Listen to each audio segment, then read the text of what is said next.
Hello everyone. Who owns the Jackson catalog? This is a question that has intrigued me for a long time, mostly after the deal between Sony and the state, which gave Sony a 50% stake in the MyJack catalog, basically all the songs that Michael made and some other that he bought over time. This created more questions than answers as to who owns it for me. After the deal, I started researching the history of the catalog, so today I'll be telling you what I gathered about it. First, we need to understand what a music catalog is. A music catalog is simply a collection of songs owned by the same person or entity. For Michael Jackson, this means that all the music he created during his career is part of his catalog. But there's more to it. There's also publishing rights involved, which means owning the rights to the songs whenever they are played, sold, or used in any media. Some of these rights can be owned by different entities or people. And with that, let's continue. Mostly everything started in the 1980s, when Michael's friend, Paul McCartney, introduced him to the concept of music publishing. This would set the stage for what would happen in 1985, when Michael purchased the ATV catalog, a British music publisher, for $47 million. This acquisition was very significant because ATV owned the Beatles catalogs and some other songs. Owning this catalog and his albums like Off the Wall and Thriller made Michael Jackson an important businessman in the music industry. Around this time, Michael created MyJack Music, which was his own music publishing company that had owned the rights to whatever songs he made and songs or catalogs that he had bought. A few months before the release of the Dangerous album in 1991, Michael was already a household name. Everyone knew who Michael was and his music, especially after his Bad World Tour, which broke multiple records and made him one of the greatest artists of all time. This success led Michael to extend his contract with Epic Records, a Sony subsidiary, for up to 6 more albums, which was worth over $100 million at the time. Unfortunately, despite the high expectations, Dangerous did not surpass the sales of his previous albums, Thriller and Bad, which was a bad thing for Michael since he had high expectations for Dangerous, hoping the album would sell over 100 million copies.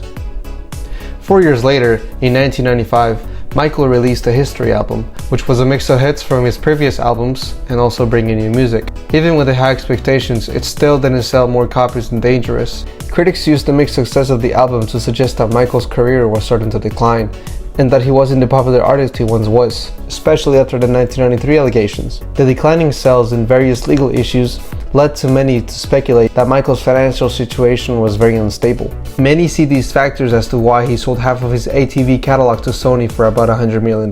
This sale would mark the beginning of a very complicated relationship between Michael and Sony.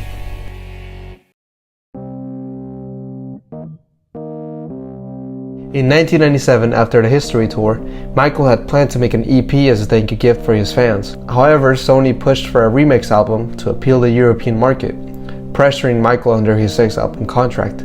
This ended up becoming Blood on the Dance Floor, which included remixes from History and previously unreleased tracks. While the album didn't sell as expected or surpass its predecessor, it did lead Michael closer to finishing his 6th album contract with Sony to be able to become a free agent. He now needed 2 more albums to finish.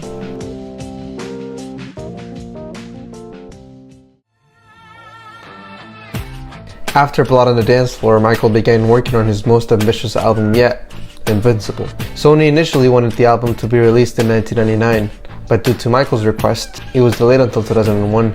This was an unexpected delay for the album and made it go over budget, making it the most expensive album ever made. This friction between Sony and Michael and various artistical disputes could have led him to desire to finish his contract sooner than expected. But when Sony found out about Michael's plans, Tommy Mottola made the company stop promoting Invincible months before the album's release. This obviously led to disappointing sales, which led to Michael accusing Tommy Mottola of being a racist and sabotaging his career. This issue worsened when Michael found out the lawyer representing him also worked for Sony. With all these problems, the request from Sony to tour throughout the US was also declined by Michael. After all these issues with Sony, Michael was a free agent, still owning half of the ATV catalog and his music under MyJack Music. However, he faced new allegations which shifted his focus from music to legal battles. After being acquitted, Michael planned to make a final tour, hoping to release a new album afterwards.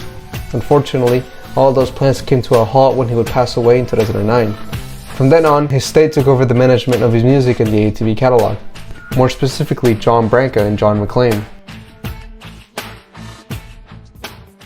1 year after Michael's death, his estate and Sony released the first posthumous album, Michael, under Epic, MJJ Productions, and the Sony labels. This album faced multiple criticisms due to 3 songs that were not sung by Michael, but Jase and Malachi, which I will make a video talking about it in the future. In 2014, the second posthumous album, Escape, was released under the same labels, and it received mixed reviews. 2 years after that, in 2016, Michael's estate sold the remaining half of the ATV catalog back to Sony, a decision that some fans criticized given Michael's long fight to acquire it and keep it. Finally, in 2024, Sony bought a 50% stake in Michael's catalog. This means Sony and the state now share ownership and control over Michael's music. They both get revenue from how Michael's songs are used, ensuring that his legacy continues to generate income. While some fans are upset about this sale, it also opened the door for Sony to release new material and projects, something that hasn't happened since Escape, which was more than 10 years ago at this point. So this could overall become a good thing in the MJ community, since we could get more content that hasn't been released. In the end, we've seen the journey of Michael Jackson's catalog from its acquisitions to its management and how it's been used after his death. This story reflects how much the catalog has changed and how many hands have been through it over the past 15 years. I hope this video was helpful to understand the history and the significance of Michael Jackson's catalog. So in the end, thank you for watching, see you later, and good night.